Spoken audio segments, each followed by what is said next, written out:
that the other candidates on your side are wanting to start more wars, but Speaker Gingrich and actually even Santorum have sort of started to come over to your side on Afghanistan, saying we need to reconsider our commitment there. How do you respond to that? It's about time, but they're what we call chicken hawks, and they talk a lot, they push the wars, they themselves haven't gone, and they don't serve, and yet they push the, excuse me.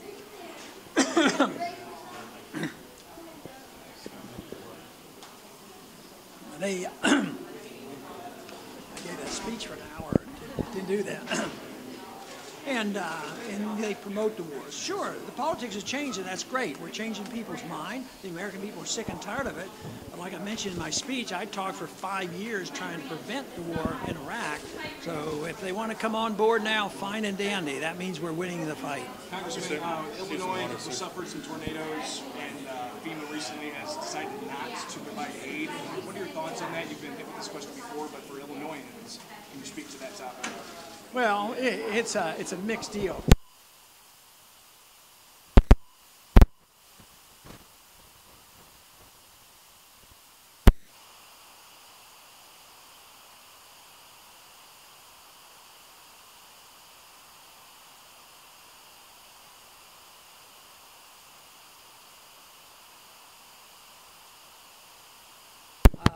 I think they should try to do their job better.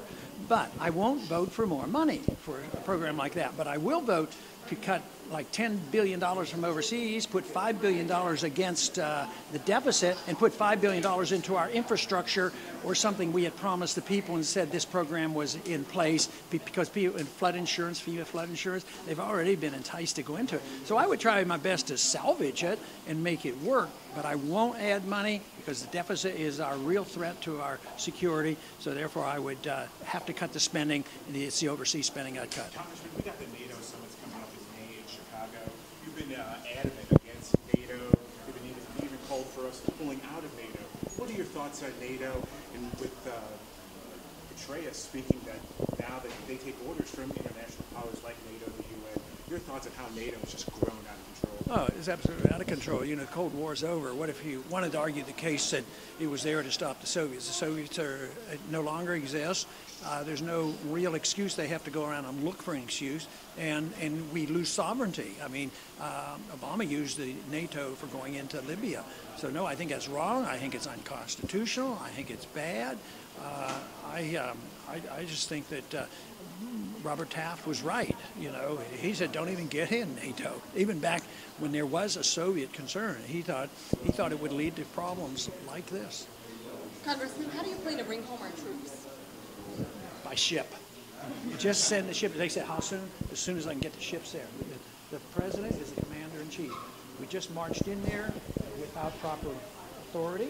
We can just bring them home. And the immediate reaction to that would be people would become less confrontational in the Middle East because they would know we're not going to invade another country. At the same time, it would give a real boost to the economy because as the troops came back, they'd be spending that money here. I think it would give a boost to the dollar and a boost to the economy. What do you say about the president's using the War Powers Acts with Libya and conflict there? Well, he's like so many other presidents, you know, going to war unconstitutionally and against the War Power Resolution.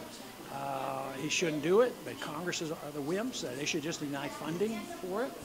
And Congress should stand up to him. The people should stand up to the Congress and tell the Congress what they ought to do. Or they need to get another president also to give them some protection, a president that won't go to war under those circumstances. CBS?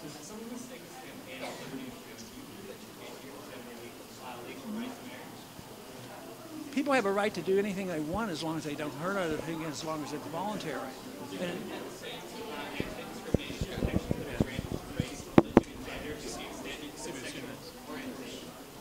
well, yeah. I mean, if you're allowed to pick your religion, you're allowed to pick your sexual preferences.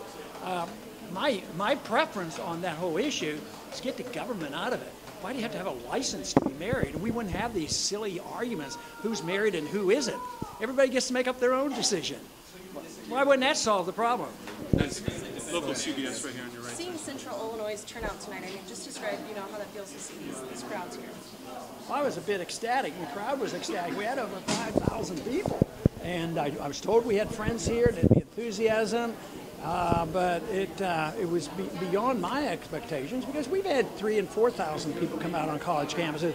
But this may well be a record for a college campus, at least in the last year. It's been a record.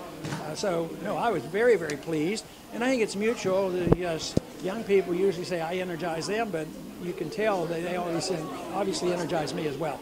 I think we have one more. Any words for students at the university and for the student paper? Any what? Any words for students voting on Tuesday? My message in the speech was people should study, learn about freedom, foreign policy, and economics, and get involved. There's a job. Become informed, and you'll have a job either running for office or participating or teaching or becoming a journalist. Those kind of things. Everybody has to make up their own mind what they should do. Thank you very much. Thank you, folks. Ron, are you planning on suing the Republican Party for the primary election?